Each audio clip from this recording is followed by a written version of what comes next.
So if I'm going to talk about players who I would like to see on different teams, I got to start with Aaron Gordon, and these are things I've said before, so I don't want to harp on the Gordon stuff too long, but basically, to me, his potential is really like a more athletic Draymond, as opposed to what he's been trying to do, which is be the shot creator guy. He's been pulling up for mid-range jumpers, he's been the ball handler in pick and rolls, he's been attempting isolations, and some of this is probably because the Magic are not the most talented team in the league, but it just hasn't gone very well. And I think if you had him playing next to at least one other real offensive talent, then he could play off of that, set screens, and I think he could go to his passing a little bit more, which is good. However, I don't think it's good enough for him to be bringing the ball up floor and then creating something out of nothing, which is what the Magic are sometimes asking Gordon to do, right? Now, his three-point shot is a little iffy right now. I mean, he took a real jump with his three last season, right? 35% on 4 a game. It's like, okay, that's something.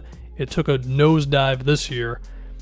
I would like to think that if he was on a team that just had more real weapons, that he could chill in the corner a little bit more and just take some wide open threes from there, and that could be something. As far as a team that I would love to see Gordon on, I mean, my number one pick would be the Blazers. They have all of their first round picks moving forward. I don't think it would require CJ and a pick to get Gordon. I also think the Magic would be willing to move off of Gordon for something. However, I don't know if the Blazers really have the ammo for the move outside of the picks, because then it's like Ariza's contract, and maybe Anthony Simons would be the make it or break it point, but even then he wasn't lighting the world on fire this season for Portland. So I don't know if the move would really be there, but I'd love to see him on the Blazers playing off of Dame and CJ, setting screens, and also a two-man game with him and Zach Collins in the front court. When Nurkic isn't in the game, that could be cool as well. Now again, it depends on if the Magic view Gordon as a guy they have to keep, or if somebody they'd be willing to move off of. I think the decision would be a little easier if Jonathan Isaac would actually stay healthy, but that hasn't happened so far. The other team would be Miami, because I think Spoelstra would get Gordon going in the right direction. The fears there are if Miami really wants to make a splash in free agency moving forward, but they have some contracts between Iguodala and Olynyk, and they have their 2020 first, which I believe they'd be able to move on draft night, because they owe 2021 to somebody. It's a part of the massive Paul George Clippers fiasco thing. So Miami or the Blazers. I would love to see Aaron Gordon either one of those spots. You could say that the shooting could be a little bit of a problem with Jimmy, Gordon, and Bam, but you're talking about 3 athletic guys who can all do something with the ball. 2 of those guys are very good passers. Spoelstra's a great coach, and I feel like there'd be enough shooting around them to make up for it. So that would be pretty cool if you ask me. The next one is Derrick Rose, and I did discuss a Derrick Rose trade, I believe, when it was initially talked about the deadline. Now, I can picture why the Pistons would want to keep Derrick Rose, because it's kind of like, why not? You know, you walk into next season with D. Rose, Luke Kennard, Christian Wood, maybe a healthy Blake Griffin, and you just kind of see what you got, and maybe you make the playoffs, maybe you don't, whatever. But I can also see why they'd want to move him, because you just get stuff for him, and your win-loss record is potentially not impacted that drastically. The team I would love to see Derrick Rose on, I mean, there are many teams that I think it would work with, but there's only one I want to talk about, and that is the Bucks. Because to me, he would just be a few things. He would be insurance if Bledsoe doesn't play well in a postseason. Which, by the way, if this trade were to happen, it would be, of course, for next year, and that would be the last chance to convince Giannis to stay if we actually get to that level of controversy. I mean, I think Giannis is going to re-sign, but, you know, a little extra insurance. The move would not be difficult, because Derrick Rose's contract is very affordable. He only makes $7 million. It would be the Bucks trading the Pacers pick and then like Ilyasova's contract or something. And I think the Pistons would take that if they really wanted to move on from D. Rose. And besides just being Bledsoe insurance, I also think Derrick Rose could benefit a lot from the Bucks spacing, you know what I mean? Picking pops with Brook Lopez and potentially getting D. Rose moving off the ball a little bit. And I mean, the Bucks spacing is amazing, you know what I mean? So having D Rose a part of that, that'd be cool. Also, I just really want to see Derrick Rose on a good team again, making contributions in the playoffs. Because while it is, you know, we definitely appreciate him playing well for the Pistons and the Wolves or whatever. Like, let's get Derrick Rose in the conference finals, you know? It'd be really cool. And I think him and the Bucks could be a good fit. Although if you did want to scrutinize that, the one thing you could say is, would the Bucks really give up a first for a guy on a 1-year contract? I don't know. I mean, it's one of those things of going for it, you know what I mean? Anyway, if we move on to the next player, Julius Randle. So, this previous offseason I said you should not give up on the Knicks because of Mitchell Robinson, Julius Randle, and RJ Barrett. And to defend myself, I do think all three of them were used incorrectly by New York. You know, to me, and I've said this before, I think RJ Barrett needs to be surrounded by shooters. I think Julius and Mitchell should never be playing together. They should just be splitting the minutes at center. But I don't know if that's going to happen. We're going to have to see what happens with the Knicks, new coach, and all that.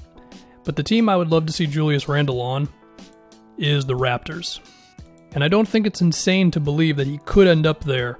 Maybe not this upcoming season, but once his non-guaranteed contract comes up, I think there's a chance that the Knicks could let him go, or they could move him.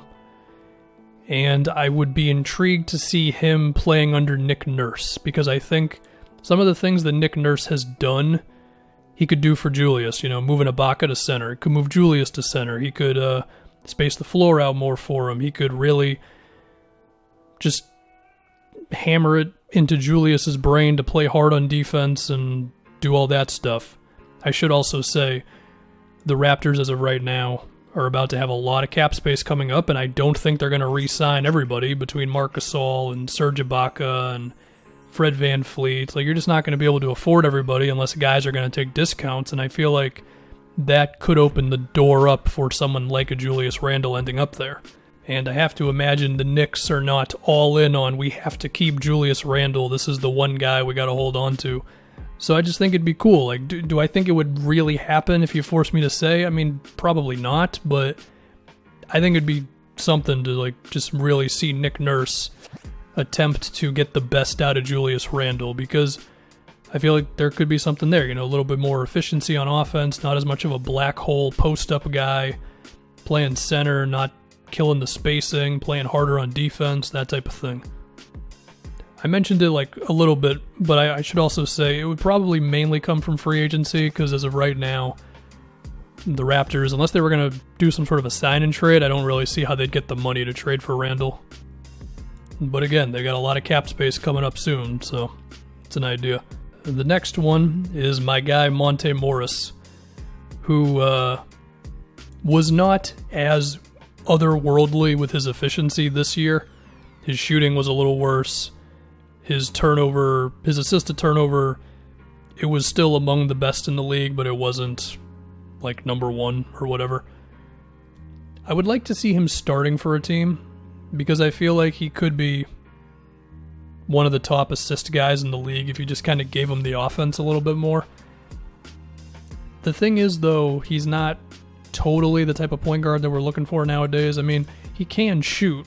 It's just he's more of a make the right play, pass first kind of guy, and that dude is normally a backup. And to be fair, it's not like he's been bad for the Nuggets, but I would just kind of like to see him on a different team where he's playing like 32 minutes a game and running a few more pick and rolls, because I feel like there could be something there.